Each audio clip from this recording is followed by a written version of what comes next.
পিছনে দেখি ওই যে শফিকুল ইসলাম মাসুদ চোখ বন্ধ করে মনে হয় বিশাল ধ্যানে আছে, মানে ওর বাপ ওই সন্তোষ শর্মা বক্তব্য দেয়, ওর বাপের বক্তব্য শুনে মধুর মানে স্টেজে দাঁড়ায় রয়েছে, পিছনে বডিগার্ডের মতো, সোহরাওয়ার্দীর বডিগার্ড শেখ মুজিবের মতো ওইভাবে দাঁড়ায় আছে। এটা এই জন্য এই 15 বছর এই জন্য মানুষ জীবন দিয়েছে। আপনার এই প্রোগ্রামটা যারা অর্গানাইজ করেছেন তাদেরকেও সেই জামাতের নেতা যারা সন্তোষ শর্মাকে দাওয়াত দিয়েছেন সে ব্যক্তিগুলোকে একটু বলি যে আলেপের কথা মনে আছে?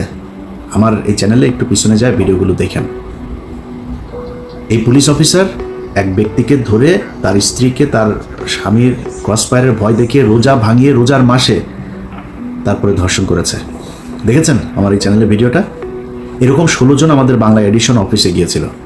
তো বাংলা এডিশনের কাছে যারা গিয়েছে ওরা তথ্য দিতে চায়, নাম টাম বলার পারমিশন দিচ্ছেন। তা বললাম নাম টাম কিছু যদি না বলি কোনো পুলিশের নাম বলতে দেবেন না, ওরা লজ্জায় কারণে বলতে চায় না।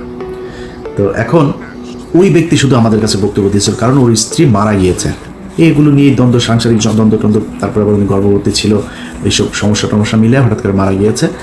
স্বামী স্ত্রীর মধ্যে এটা নিয়ে খুব খারাপ পরিস্থিতি চলছিল, মারা গিয়েছে। সে লোকের কথা শোনেন নাই? ওই লোকের স্ত্রীকে এইভাবে জোর করে ধর্ষণ করেছে। আমরা তো জানি না আরো কত মানুষের স্ত্রীকে এইভাবে ধর্ষণ করেছে যারা আমাদের কাছ পর্যন্ত পৌঁছাইতে পারেনি।